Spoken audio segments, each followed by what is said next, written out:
All right, welcome everybody to the Breakthrough Moment podcast. Zac here with Eliot Cunningham. Thanks for joining us, mate. How you doing, Zac? Thanks for having me on your podcast, mate. Appreciate it. Excited to have you here. And for those of you at home who don't know who Eliot is, he is a successful entrepreneur. He's actually sold 2 seven-figure e-com stores and now specializes in offshore headhunting and recruitment services. You guys can check out his website, huntst.com, so huntstreet.com. And today we're going to be talking about the pivotal moments in your life, Elliot, and in your business career that allowed you to break through to the next level of success. I know you've got a bunch of amazing stories and you've got an incredible track record. So I'm really excited for this. You're over in Sydney, I'm over in Thailand, and we've been having some great banter the last 24 hours. So I look forward to having this interview flow in a really great way.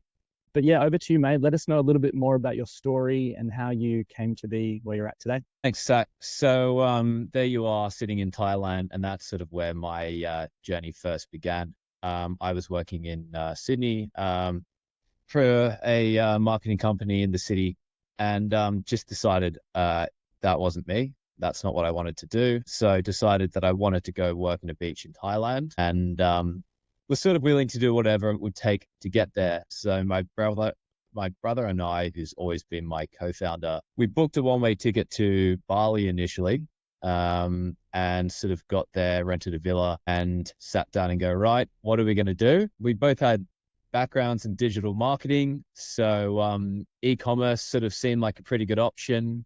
This was about 11 years ago now, so the Amazon Gold Rush was kicking off at the time. So we thought, great, let's have a crack at that. We launched 7 brands in the first year, and the idea was each brand would be hyper-focused on the product to make the product very specialized.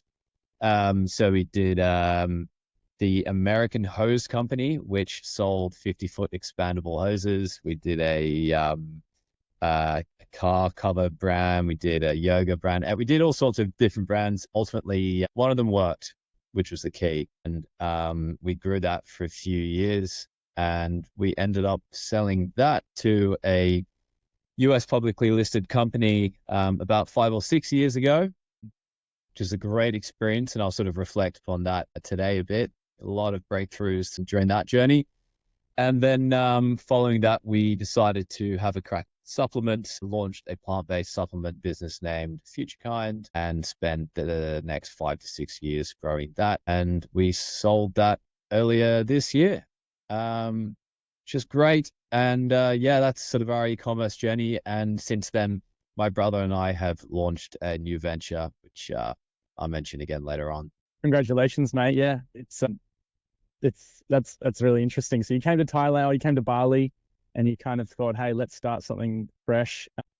Give us a rundown. What I love to ask here on these interviews is the pivotal moment or the breakthrough moment that transformed your business into that level of success. You mentioned you'd started a bunch of different stores, but one really, I guess, kicked off in the beginning. Tell us a bit more about that.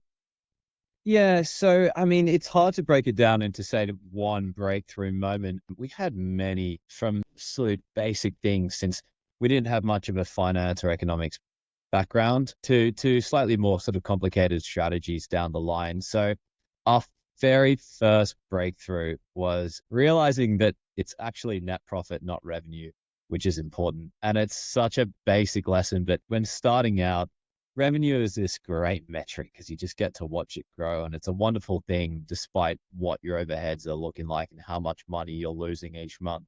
You get to see your revenue go up. And it wasn't until we sort of started doing valuations of our business to work out what it might be worth if we sold it, that we realized really that it all came down to net profit in the end, and that we were wasting a lot of money doing things which weren't really moving the needle. And as a small business, look, you have to do that. You have to constantly experiment. You will overhire, you'll underhire, you'll purchase things which don't end up working out. But ultimately, that was our first big breakthrough, because it sort of was the first time I realized that a lean business is a good business. And I'll sort of discuss that a bit today. I guess just on that, yeah, if there's multiple breakthroughs and multiple moments, that'd be great. I think on this one specifically, what was the realization? And then what was the decision that you made after that? that created the results? What was that shift? It forced us to zoom out and to look at our overall business and flow of business. We took a good look at our margins, and we built a margin calculator in Google Sheets, and we realized that our margins were awful and that we just simply couldn't run the business and keep growing a business on these sort of 10-15% margins. It basically forced us to write down everything we needed to do to increase our margins and start making a net profit. And that would be things like chatting with suppliers and negotiating costs down, exploring better shipping options. Or we used to ship some of the stock by air. We sort of stopped doing that, made sure it was all by sea. So we had to extend our lead times in order to accomplish that. Moving to a cheaper website, ensuring that we weren't spending too much money on staff and hiring just who exactly we really needed, just ensuring that our own salaries were sort of in line with what we were making. Yeah, so it sounded like it rippled into other areas too. That's awesome. What would be the one piece of advice that you'd share with other people in your position today? I would say just be absolutely on top of your margins from day one. It's going to affect all of your businesses. And most importantly, it is going to affect how much you're willing and able to spend on acquiring a new customer. Your CPA, your cost per acquisition, is going to be what's most important for your business and e-commerce. It's how much you can spend to acquire every new customer. And that will very much depend on your margins. And so you might want to, I tell anyone I sort of speak to or sort of offer coaching to, that's not a paid service, just free advice, that your CPA should be potentially based in your 90-day LTV. So if you know what your 90-day LTV is for a customer, let's say it's $100 in e-commerce, let's make sure that you know what your margin is. So if your margin's 40% and just making $100 in the first 90 days, you've got $40 to acquire a customer profitably. So just know your metrics back to forth and make sure that you are just running a very lean business from beginning to end. Great advice. All right, cool. Any other pivots, breakthrough moments that you had throughout your journey? I'm sure there's a handful. Yeah, I would say with products, that's been a very interesting journey. As I said from the beginning, we sort of launched 7 brands. Each brand had around 5 or 6 SKUs, and then we sort of got that down to one brand. With that brand, the idea was we wanted to sort of lead the health and wellness space we were in. So to do so, we felt like we needed to have every single product that was available in that vertical under our brand. So we probably didn't spend as much time as we should have ensuring that each product was the absolute best quality and best price from the best supplier as possible, because we were keen to just get there as soon as possible as we watched Amazon sort of blow up. And look, I don't regret that because it did work in some way, but ultimately what I've seen is businesses which move slower and more deliberately introduce products and really spend the time to ensure that each new product they introduce is perfect and up to their brand standard. And also when that time comes to launch that product, they put a ton of effort into the email and the marketing and everything around that launch. It's easy tomorrow to put up 30 different products, especially if you're going to drop ship or just do some basic private label. But if you do just one great product and put all the effort into launching that, it may do a lot better than the 30 other SKUs you were considering introducing. No, that's so important. Would you do it any differently now? Like, I know you're out of the e-com space, but if you were to get back into it, what advice would you have to, I guess, the next generation of e-com entrepreneurs and how they should launch? Yeah, just slow down and take your time. Of course, you want to dominate the space that you're in, but ultimately, there is a lot of competition in every industry out there. Guess what? It really makes a difference if you have a great product. It's not just about the lowest cost products, like branding and a story and quality. These things in the long term make a huge difference, especially since e-commerce is very reliant on reviews. If your product gets bad reviews, it's not going to work.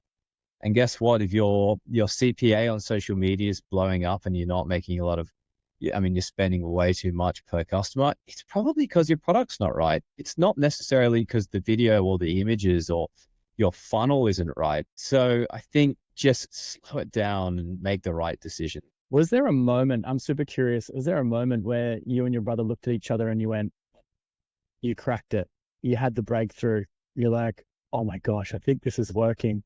Could you tell us a little bit about that? Because I'm sure that would be a great experience. You guys as a dynamic, working so hard, and then actually breaking through to that next level. Do you remember that moment? Uh, we've had a couple of moments, and again, they've changed a lot over the years. I mean, our first moment was the first day we did it was 1,000 USD in one day, and it was at the time it was just huge. And it wasn't a breakthrough in terms of something we'd suddenly done right. It was just, once the wheels are in motion and you sort of start building up momentum, things start happening, and it doesn't feel real. The only advice there is time in the oven. The longer that you're doing something and you're sticking at it, things just build naturally themselves. Like, you may be working so hard and feel like absolutely nothing is working, but it is. They are buying your product, hopefully, and they are going to come back, even if it takes some time. So you've just got to stick it out and be persistent. That's really it. 100%. And they say, greatness is not some end goal. It's the little things done every day. So were you guys, I guess, honing in on those consistent tasks for a period of time before you hit that $1,000 day? Or did you feel like it was a bit of a fluke? Like, how did that come about? It was almost a bit of a fluke, and I'm actually now referring to our latest venture, Future Kind. We spent years and years and years building funnels, a lot of different funnels on a lot of different platforms, a lot of different strategies and videos, and hours every day. And we were aiming for a profitable sale on the front end, or at least a CPA of around $50 to $60 for a 90-day LTV of $100. Sorry if I'm getting a bit technical here, but hopefully this sort of e-commerce business will know what I'm talking about. This whole time it was getting extremely frustrating, because ultimately everything we were doing, we just couldn't work it out. It just didn't feel right. I think we are quite sophisticated digital marketers because we've been doing this for 15, 20 years, but we were still having a very hard time cracking it. And in the meantime, in the background, we've been running a referral program, and we've been offering subscriptions, and we've been doing a bit of SEO. And over the years, that had actually just really compounded. And suddenly we were doing $10,000, $20,000 days. And we were very confused, because all the efforts we were putting into our front end digital marketing didn't seem to be working. But they actually were. They had actually been attracting customers. The customers had been compounding. It was like investing in Apple when it was $5 a share and then completely forgetting about it, and 10 years sort of realizing, 10 years later, you've actually made a buttload of money. So it's not always what you think is going to work. And I say keep it lean, but at the same time, set up strong foundations in your business. Make sure that if you're in products, you are doing subscription, you do have a referral program, and anything which can sort of sit there and passively attract new business, and anything you can obviously automate, like a great email flow, because that's going to do a lot more than you think it will. Those little pieces of the puzzle. Yeah. And staying consistent. Yeah, those times you're like, oh my gosh, how did that happen? But it sounds like you guys were, what do they say, a 10-year overnight success. Yeah. Have you guys been quite entrepreneurial your whole life? Is like, where did this entrepreneurial spirit come from? Your parents or mentor? To an extent, my dad was always somewhat entrepreneurial. He sort of managed a few luxury brands in Australia. He launched his own business at one point as well. And so from a very young age, I remember, I think 7 or 8 years old, he said, come into my office, and he showed me a profit and loss, a P&L, and he sort of taught me through it. So disinterested in the time, I couldn't give an absolute shit because I was a kid. But from a very young age, he'd sort of was making small inroads into us one day running a business. And so from my brother and I, who's always been my co-founder, we've always ran ideas off each other, 10 years while we were both working for other companies in other countries. He'd give me a call, or I'd call him, and I'd be like, hey, like, here's a new idea. What about this? And it took us 10 years, I think, to go, right, let's actually do this. quit our jobs, move to Bali, and eventually Thailand. That's so good. And it's, yeah, it's a similar theme amongst entrepreneurs, is that their family or friends or mentors, or whether it was books or just being around that type of environment, it just rubs off. You know, my parents were entrepreneurial for my whole life too, so they always ran their own businesses. So I guess it's in the blood. So I'd love to know. Next question is around any bold predictions for the future of the industry. You know, we've got AI, we've got lots of shifts happening with technology. What's the future of ecom, in your opinion? So as you sort of mentioned at the beginning of this call, I now find myself running a direct offshore recruitment service. And so the biggest question I probably get around that is AI going to kill your business? Why are you launching a recruitment service when AI is now just taking everyone's jobs? And I think that's incorrect. I mean, what I think is actually going to happen is people will always need people, no matter what. It's just as long as the people that they hire understand and know how to use AI. And who knows, it may in some cases lead to a lot more jobs, because how the rate at which we can move as a small business because of the affordability that AI gives us.